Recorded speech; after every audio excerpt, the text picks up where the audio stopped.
All right, welcome back. Today we are going to be focusing on how to evaluate exponential expressions. And I want to take just a quick moment to just talk about what an expression is. And when we're evaluating something, we're really substituting things in for this f of x.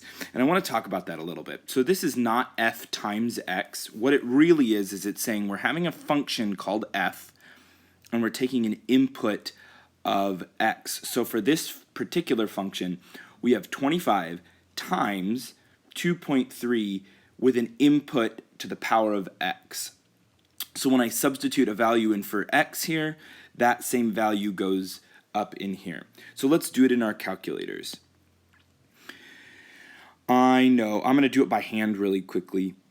25 times 2.3, I'm just copying from above, to the power of, since my input is 2 here, I'm going to do it to the power of, and it's not times, it's to the power of, so we have to be really careful, to the power of 2.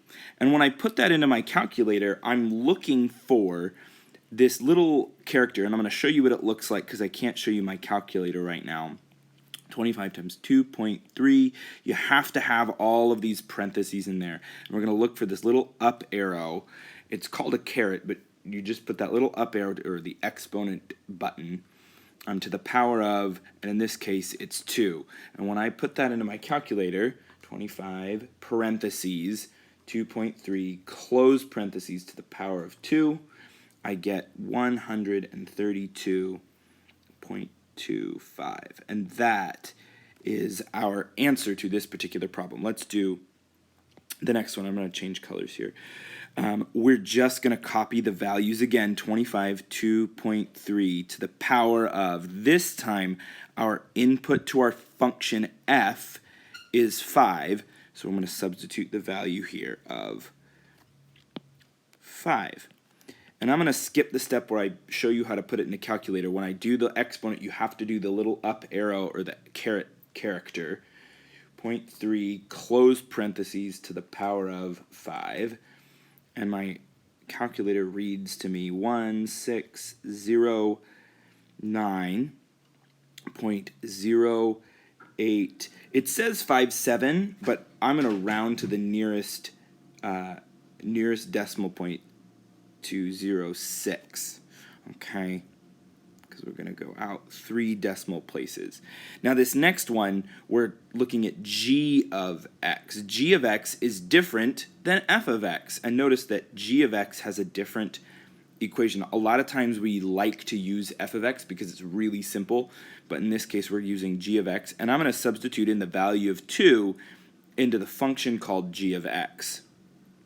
So when I substitute the value of 2 in, 2 parentheses 0.5 to the power of 2, and when I plug that into my calculator, 2 parentheses 0.5, in your calculator, close the parentheses, then do the little up arrow to the power of 2, and I'm going to do that in my calculator,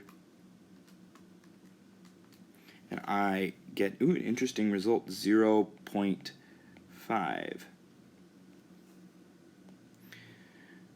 It doesn't give me any more than that, so that's all I can write.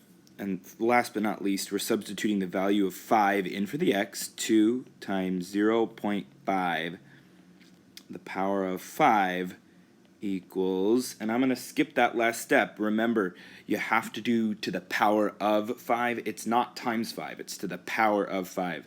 You might want to stop and try these all in your calculator to make sure that you're doing it correctly and you get the same results.